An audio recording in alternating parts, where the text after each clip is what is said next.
क्या करना है हम लोग को ब्लड प्रेशर चेक करने के लिए?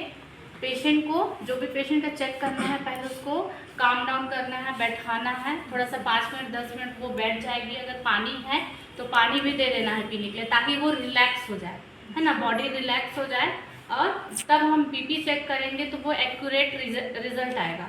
अगर तुरंत आए हैं, थोड़ा सा हरासमेंट है या फिर गाड़ी चला के आए हैं, धूप से आए हैं, तुरंत चेक करेंगे तो क्या आएगा, थोड़ा सा बीपी वेरिएट हो जाएगा, ठीक ना, एक्यूरेट रिजल्ट नहीं आएगा। इसलिए कभी भी हमको पेशेंट का चेक करना है तो थोड़ा सा 5 मिनट 10 मिनट उसको बैठा दो, है ना, काम डाउन जब वो हो जाए उसके बाद हमको बीपी चेक करना है। तो सबसे पहले बीपी जब हम चेक करेंगे तो ये क्या है, क्या नाम है इसका, ये स्फिग्मोमैनोमीटर है, ठीक ना। ये बीपी ऑपरेटस है, इससे ब्लड प्रेशर चेक किया जाता है, ठीक।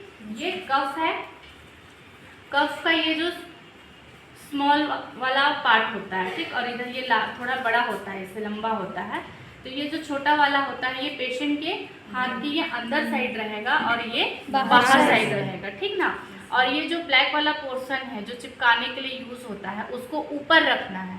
अगर इसको हम लोग अगर ऐसे नीचे रखेंगे तो भी गलत हो जाएगा, या फिर अगर इसको उल्टा रखेंगे तो भी गलत हो जाएगा। हम इसको क्या बांध नहीं पाएंगे, है ना। ये तो इसलिए ये बांधने का टेक्निक है कि इसको हमेशा क्या करना है, ये ब्लैक वाला पोर्शन, छोटा वाला पोर्शन पेशेंट के अंदर साइड, और ये बाहर बड़ा वाला पेशेंट के बाहर साइड, ठीक। और ये जो दिख रहा है, ये जो ट्यूब दिख रहा है, ये यहाँ पे होना चाहिए। ये एंटीक्यूबिटल फोसा है, ठीक। जस्ट इसके 2 फिंगर ऊपर हमको इसको कफ को अप्लाई करना है और अच्छे से बांधना है, ठीक। तो ये वाला पोर्शन जैसे मान लो कोई बांधे तो ऐसे नहीं होना चाहिए या फिर ऐसे नहीं होना चाहिए। ये कहाँ पे होना चाहिए हमको, यहाँ एंटीक्यूबिटल फोसा पे ही होना चाहिए, ठीक ना। और यहीं से हमको बीपी चेक करना है। तो ये ऐसे किए हम, ऐसे करने के बाद पेशेंट को इसको अच्छे से टाइट बांधना है, ठीक। ना ज़्यादा लूज बांधना है ना ज़्यादा टाइट, एकदम नॉर्मल हमको बांधना है, ठीक। देखो इससे 1 फिंगर ये जा सकता है, ठीक ना। तो ये हम बांध लिए, ठीक। अब क्या करेंगे, पल्स फील करना है, ठीक। पल्स फील करके देखना है कहाँ पे पल्स फील हो रहा है, ठीक। ये देखो यहाँ पे पल्स फील हो रहा है, ठीक। जैसे पल्स फील हुआ हमको क्या करना है, ये वो तो स्टेथोस्कोप से हम बीपी चेक करेंगे, ठीक ना। तो पहले हमको देख लेना है ना कि कहाँ तक ऊपर जाना है, तो उसके लिए पहले हम चेक कर लेंगे, ठीक। इसको बंद करेंगे, टाइट करेंगे, उसके बाद ये पल्स फील हो रहा है अभी हमको, ठीक। अब धीरे धीरे इसमें हम लोग एयर भरेंगे और पारा धीरे धीरे ऊपर जाएगा, ठीक। अभी फील हो रहा है और हमको नोटिस ये करना है कि कहाँ पे पल्स फील होना बंद हुआ, उसको हमको नोट डाउन करना है, ठीक। तो मैं इसमें धीरे धीरे एयर भर रही हूँ, ठीक। अभी भी पल्स फील हो रहा है,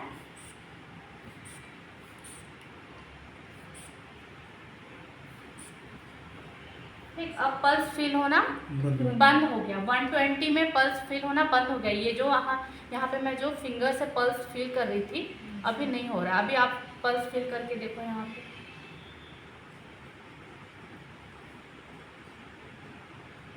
नहीं हो रहा है ना, ठीक। तो अभी पल्स फील होना बंद हो गया है। तो अब हमको ये नोब को, ये 120 में है ना, तो अब इसको हमको रिलीज कर देना है, ठीक। अब हम बीपी चेक करेंगे। तो ऐसा हम क्यों किए, क्योंकि ये जो 120 में पल्स फील होना बंद हुआ था, जब हम बीपी चेक करेंगे इस हेतु के थ्रू, तो हमको उसमें 20 और ऐड कर देना है। तो 120 में 20 ऐड करेंगे तो कितना आएगा, 140 आएगा, ठीक। तो जब हम बीपी चेक करेंगे तो हम डायरेक्ट 140 तक ले आएंगे। उसके बाद धीरे धीरे एयर को निकालना है और देखना है कि कहाँ पे बीट स्टार्ट हुआ, है ना। जहाँ पे बीट सुनाई देना स्टार्ट हुआ उसको नोट डाउन करना है, फिर कहाँ पे खत्म हुआ, धीरे धीरे हमको उसको नीचे की ओर लाना है ना। एयर को धीरे धीरे निकालेंगे तो पारा धीरे धीरे नीचे आएगा। फिर हम देखेंगे सेकेंड थिंग कि कहाँ पे वो बीट सुनाई देना बंद हो गया, तो दोनों को हमको नोट डाउन करना है, ठीक।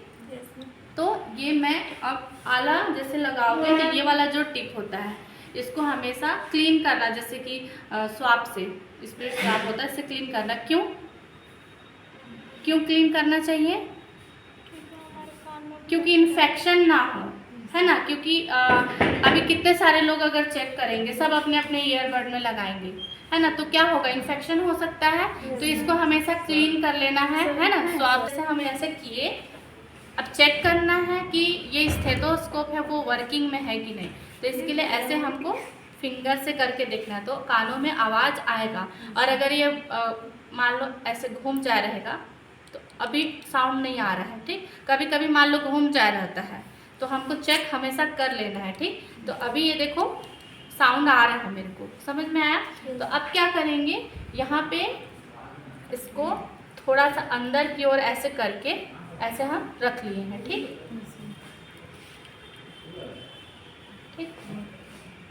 अब आप अपने हाथ को आराम से ऐसे रखिए, अभी के लिए ऐसे ही रख लीजिए ना।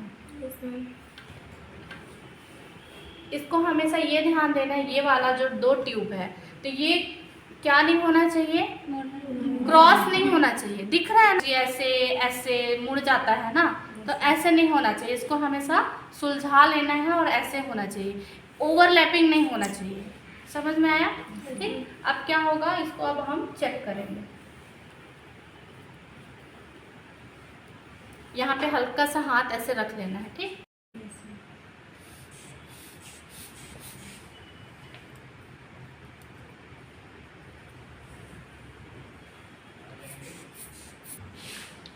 तो ऐसे हमको नोट डाउन कर लेना है, ठीक। इसको हम कैसे नोट डाउन करेंगे कि कहाँ पे, जैसे ही हम 140 तक ले गए, फिर धीरे धीरे मैं एयर रिलीज करी, पारा धीरे धीरे नीचे आया, ठीक। तो मेरे को नोट डाउन करना है कि कहाँ पे बीट देना सुनाई स्टार्ट हुआ, ठीक। तो उसको नोट डाउन करना है, फिर धीरे धीरे वो नीचे हमको उसको लाना ही है ना। एक बार में नीचे नहीं लाना है, तो धीरे धीरे लाना है, क्योंकि अभी स्टार्टिंग में अगर एक ही बार में ले आओगे तो तुम लोग को समझ में नहीं आएगा। तो उसको एकदम धीरे धीरे लाना, ठीक ना। फिर जैसे जैसे प्रैक्टिस हो जाएगा वो ऑटोमेटिक तुम लोग का स्पीड बढ़ जाएगा, ठीक ना। फिर उसके बाद कहाँ पे बीट देना बंद हुआ, तो उस दोनों को हमको नोट डाउन करना है। मान लो अभी मैं इसका 120 में सुनाई दिया है और 80 में बंद हो गया, तो उसका रिजल्ट क्या है, 120/80 mmHg, उतना उसका ब्लड प्रेशर आया है। तो ये था पूरा प्रोसीजर कि कैसे ब्लड प्रेशर चेक करना है। तो इसके लिए 2-3 चीज़ बातों का ध्यान देना है। क्या क्या है कि सबसे पहले अगर हम लोग ब्लड प्रेशर चेक कर रहे हैं तो पेशेंट को तुरंत नहीं करना है ना। अगर मान लो पेशेंट दौड़ के आया है, साइकिल चला के आया है ना, या फिर बहुत लंबा बाइक चला के आया है, तो थोड़ा सा क्या हो, एक्टिविटी थोड़ा सा पेशेंट का वैसे भी थोड़ा हार्ट का एक्टिविटी थोड़ा बढ़ा हुआ ही रहेगा, है ना। तो तुरंत नहीं चेक करना है, 5 मिनट 10 मिनट बैठा लेना है, पानी वगैरह पिला लेना है ना। वो बैठ जाएगी, रेस्ट करेगी, थोड़ा काम डाउन हो जाएगी, उसके बाद हम उसका ब्लड प्रेशर चेक करेंगे, ठीक। पोजीशन क्या होना चाहिए, सिटिंग पोजीशन होना चाहिए और सुपाइन पोजीशन होना चाहिए। सुपाइन दैट मीन्स लेटा हुआ, है ना। सुपाइन पोजीशन किसको बोलेंगे, जो बैक साइड है पेशेंट का, वो पेशेंट के वो बेड मतलब बैक साइड से वो लेटे रहेगी, ठीक ना। जो फ्रंट एंटीरियर साइड है वो ऊपर की ओर रहेगा, ठीक। उसको बोलेंगे सुपाइन पोजीशन, टेढ़ा मेढ़ा नहीं होना चाहिए, ठीक। और थर्ड पॉइंट क्या हमको वो करना है, स्पेशल ध्यान देना है कि जब भी हम बीपी चेक करेंगे तो पेशेंट का ये जो आर्म है, ठीक, ये हमें हार्ट कहाँ पे है, ठीक, ये चेस्ट एरिया में है ना। समझ में आया, ठीक। तो इस हाथ को अगर हम ऐसे रखेंगे तो ये हार्ट के लेवल में है ना, हार्ट यहाँ है तो हार्ट के लेवल में ही हाथ है, ठीक। तो हाथ को जो आर्म है, जब भी हम बीपी चेक करेंगे तो आर्म को क्या ध्यान देना है, ठीक। तो हार्ट क्या होना चाहिए, हार्ट के लेवल में ही होना चाहिए, ना ही ये हार्ट के ऊपर होना चाहिए, ना ही नीचे होना चाहिए, ठीक। इसको हमेशा ध्यान देना, नहीं तो यहाँ पे गड़बड़ी होता है। मान लो कि हम हड़बड़ी में है, बैठने का है नहीं है, पेशेंट में यहाँ कफ बांधे और थोड़ा सा ऊपर कर लिए और ऐसे करके चेक करें, तो ये गलत है।